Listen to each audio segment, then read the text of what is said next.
Imagine traveling back in time and witnessing the final moments of leaders who shaped the ancient world.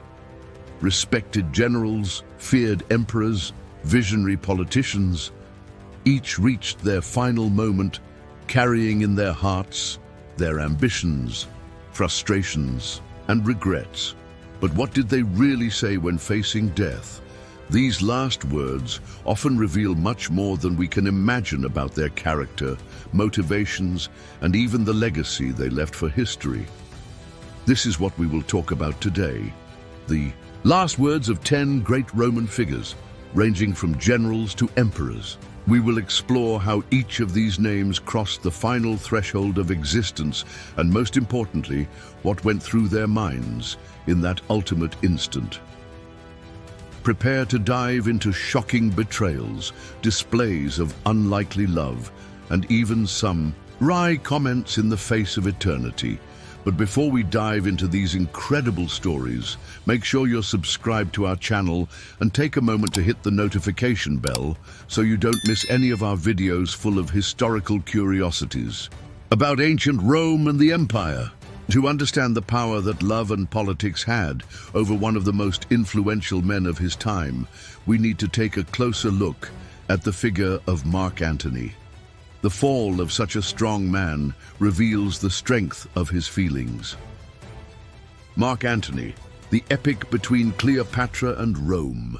Mark Antony was one of Julius Caesar's main lieutenants, quickly rising to power through his determination in battle and his leadership skills.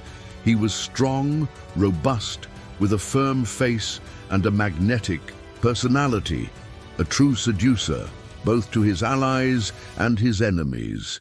After Caesar's death, he became involved in a tumultuous power struggle with Octavian, the future Augustus, and romantically allied himself with Cleopatra, the Queen of Egypt. The couple became a symbol of passion and politics, dividing both the attention and fear of Rome. On one side, Mark Antony was seen as a traitor. On the other, as the heir to a grand vision of an Eastern empire. In the end, fate pitted Mark Antony against Octavian, and Antony's defeat at the Battle of Actium, 31 BC, was a devastating blow. Retreating to Egypt with his army dissolved, the general received the false news that Cleopatra had taken her own life. Overwhelmed by despair, he wounded himself with his sword. When he discovered that his beloved was still alive, he agonized in her arms, and his last words, according to some accounts, were a mix of love and an affirmation of loyalty. "Cleopatra, I am not guilty of betraying you."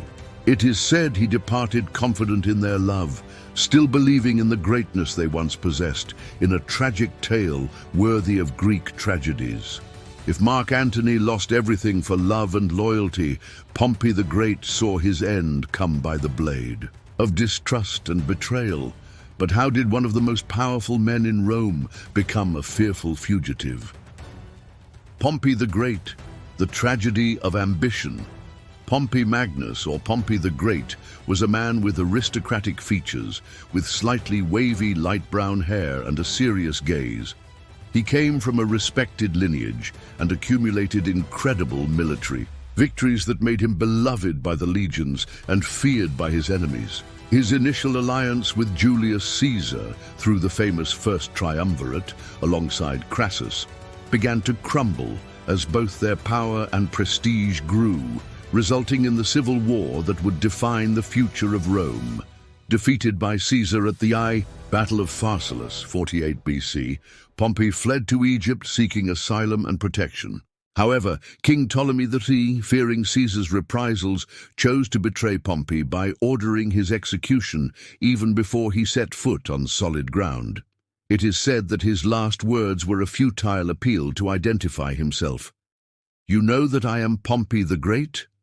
But there was no mercy. His death, culminating in the delivery of his head to Caesar, deeply shook even his great rival, who is said to have shed tears upon witnessing the tragic end of an old ally and son-in-law. While Pompey suffered under the weight of betrayal, Gracchus fought for social reforms until the very people he defended failed to support him. The ingratitude of the people is a sharp knife that cuts even the noblest of purposes. Gaius Gracchus, the voice of the people in silence. Gaius Gracchus was an eloquent man of average stature, with features more youthful than many of his contemporaries. He carried the legacy of his brother Tiberius Gracchus, defending the lower classes and trying to distribute land to those in greatest need. His proposals directly attacked the senatorial aristocracy. In Rome, when powerful interests feel threatened, opposition can become deadly, and that is exactly what happened. The Senate labeled Gaius as an enemy of the state. Forced to defend himself, Gaius found himself cornered. Rather than be captured, he preferred to take his own life, consummating an act that forever marked the history of the Gracchi brothers. The people are ungrateful, and there is no hope left. He is said to have cried in his final breath, reflecting his disappointment with the very crowd he had tried so hard to help. Gaius Gracchus's end exposed the deep social imbalance in Rome and foretold even greater internal conflicts.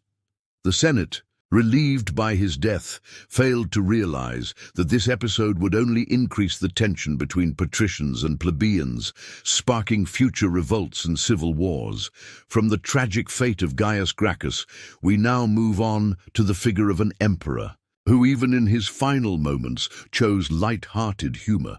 How did Vespasian manage to maintain irreverence in such a violent era? Vespasian, the humor that survived death.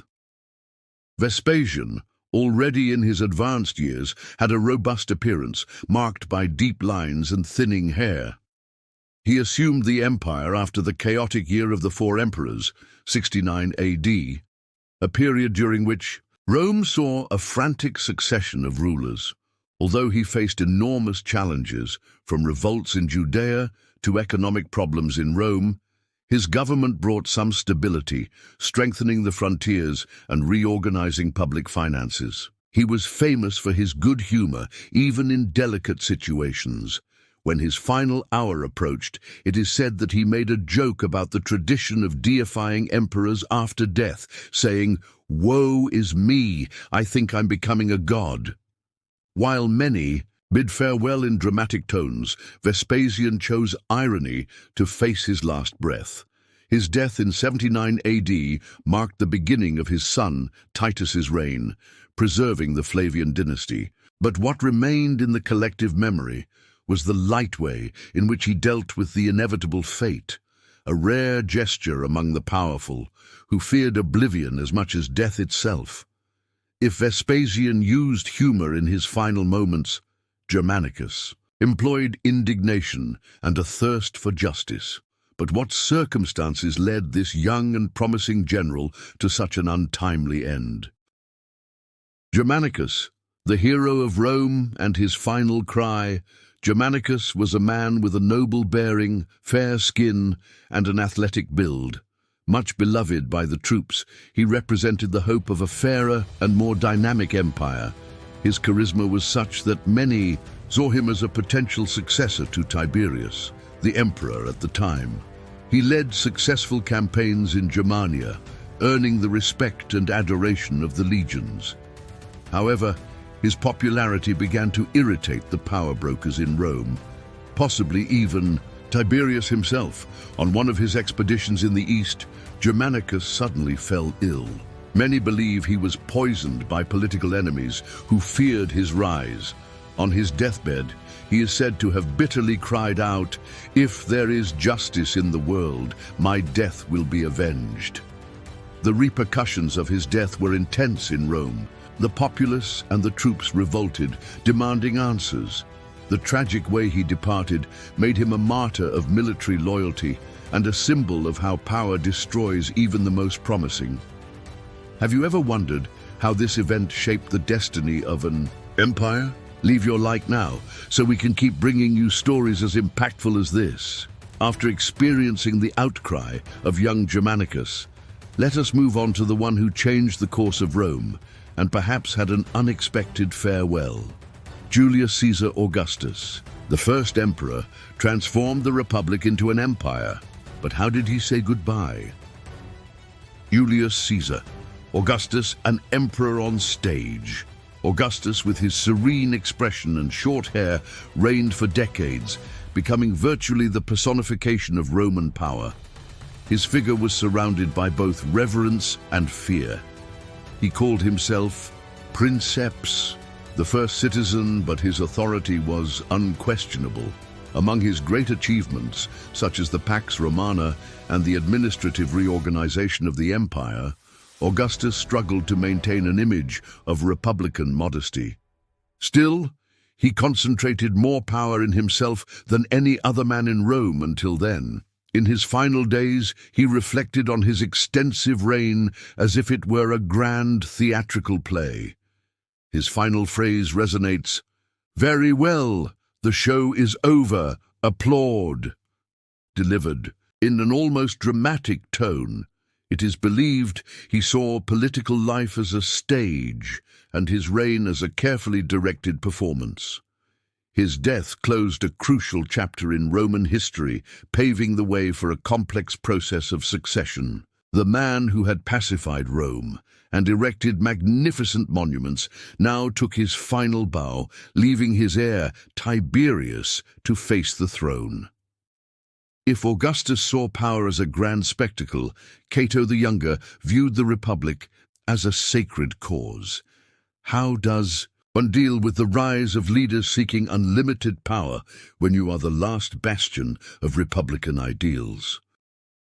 Cato the Younger, virtue confronted. Cato was a man with a serious appearance, simple attire, and an extremely upright demeanor.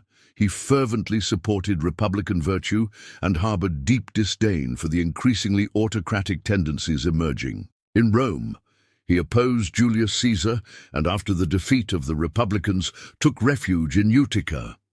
Determined not to live under the yoke of a tyrant, he chose suicide over submission. The most well-known account says that he attempted to stab himself and, failing on the first try, completed the act shortly thereafter. His final words were striking. "Virtue, I loved you as a reality, but you are merely a name." In his final moments, he acknowledged that his republican ideals found no echo in a society weary of civil wars and desperate for a strong leader.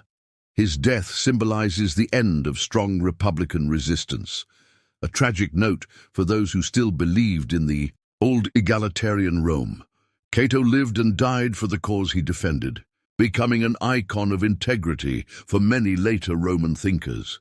From a staunch defender of the Republic, we now move on to an emperor who cared little for public opinion. Tiberius ruled in an increasingly somber manner, but did his final moments reflect that isolation? Tiberius, the emperor of shadows. Tiberius always had a closed, severe expression. Tall, with fair skin and a suspicious gaze, he eventually developed an increasingly reclusive demeanor as time passed. His final years were spent on the island of Capri, where he isolated himself from most of Rome's intrigues.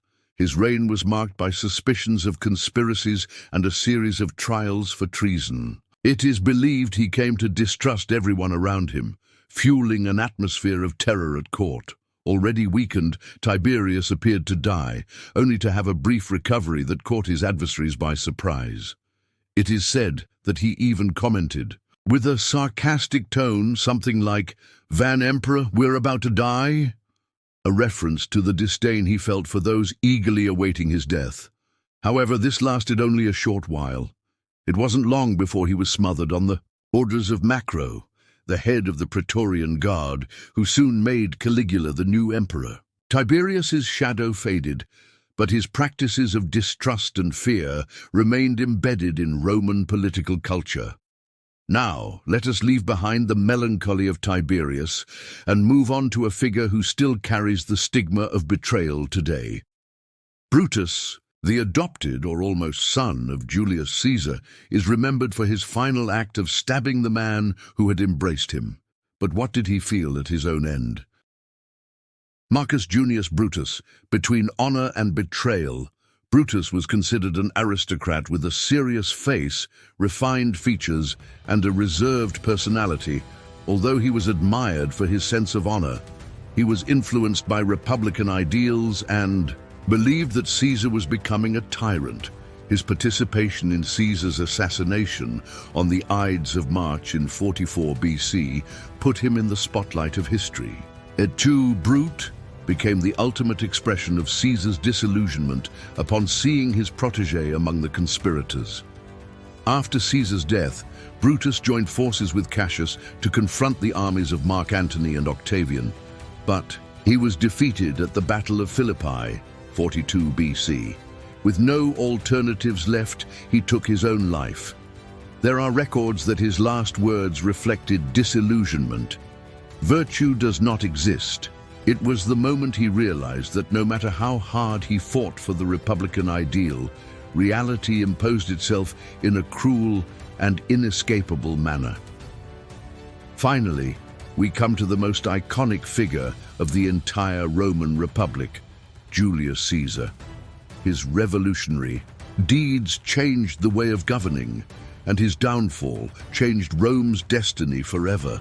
But what were the last words of this man who dominated the political scene? Julius Caesar, the ultimate charismatic dictator. Caesar, tall and inherently authoritative, inspired both fear and admiration.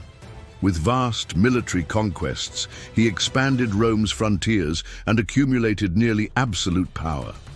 Acclaimed by many, yet viewed as a threat by just as many, on the fateful March 15th, 44 BC, known as the Ides of March, Caesar was surrounded by conspiratorial senators in Pompey's theater. Among them was Brutus, someone in whom Caesar had placed great trust. The attack was swift and lethal. Some historians say he had no time to utter a word. Others, like Suetonius, mention a possible murmur that might have been, "Et tu, my son," a direct reference to Brutus. Regardless of the veracity, this moment became a symbol of the greatest political betrayal of all time. Caesar's death ended the republican phase of Rome as it triggered a new civil war. Octavian, Augustus, and Mark Antony rose from the power vacuum, leading Rome to an irreversible transformation, the birth of the empire, with Augustus as its first emperor. Thus, we have reached the end of our journey through the last words of 10 figures who shaped Rome, each in their own way. From Mark Antony's unbridled passion to Cato's unwavering determination, from Vespasian's irony to the symbolic force of Caesar's actions, they all left their marks, not only in documents and statues, but in the very identity of what would become the greatest empire of the ancient world. They lived under the constant pressure of power, politics, and war, ultimately facing death in ways as distinct as their personalities.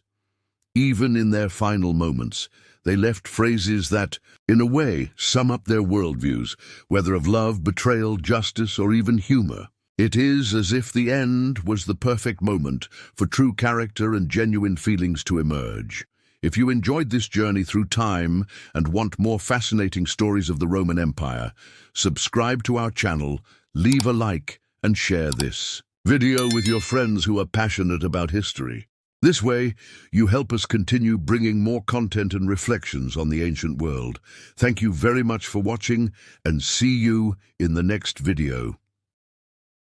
May these final words echo in our thoughts, reminding us that even the greatest emperors and generals are subject to the fragility of life, and that our legacy may be defined in the moments preceding our final breath.